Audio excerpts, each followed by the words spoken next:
سجدے عرش پر بھی ہوتے ہیں فرش پر بھی،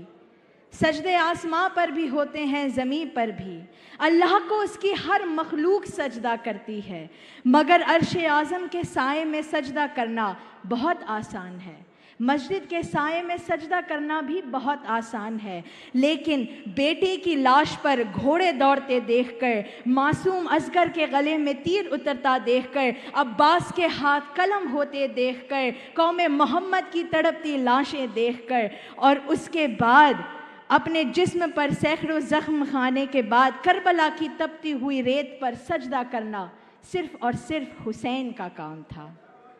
بظاہر امام حسین اس دنیائے عارفانی سے کوچ کر گئے، مگر حسینیت آج بھی زندہ ہے، اور جب تک قیامت کی سحر نہ ہو حسینیت زندہ رہے گی۔ مگر افسوس کہ سجدے کے انکار سے لے کر قیامت تک یزیدیت بھی ساتھ چلے گی،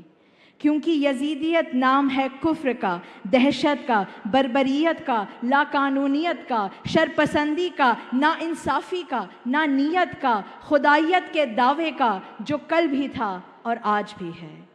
کربلا کا پیغام ظلم کے خلاف اور مظلوم کے مددگار بنے رہنا ہے۔ کیا جلوہ کربلا میں دکھایا حسین نے، سجدے میں جا کے سر کو کٹایا حسین نے، نیزے پہ سر تھا اور زباں پر آیتیں، قرآن اس طرح سے سنایا حسین نے، قرآن اس طرح سے سنایا حسین نے۔ لکھنؤ سے میرے استاد مولانا سید ایمان صاحب نے مجھے بتایا کہ ہندوستان اور حضرت امام حسین علیہ السلام کا بہت پرانا رشتہ ہے۔ حضرت امام حسین علیہ السلام نے فرمایا تھا کہ مجھے ہند یا سندھ چلے جانے دو۔ یہی نہیں بلکہ کہا جاتا ہے اور مشہور ہے کہ جب یزید نے امام حسین علیہ السلام کو قتل کرنا چاہا تو وہ ہندوستان کے ہندو برہمن ہی تھے جو امام حسین کی نصرت کے لیے کربلا کی طرف سفر کے لیے نکل گئے تھے۔ جب بھی حق اور باطل کی بات ہوگی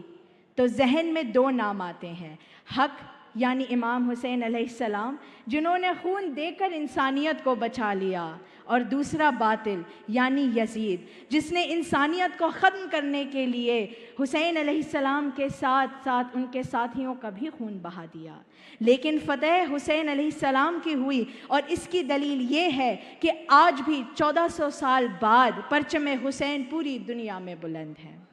انسان کو بیدار تو ہو لینے دو، ہر قوم پکارے گی ہمارے ہیں حسین۔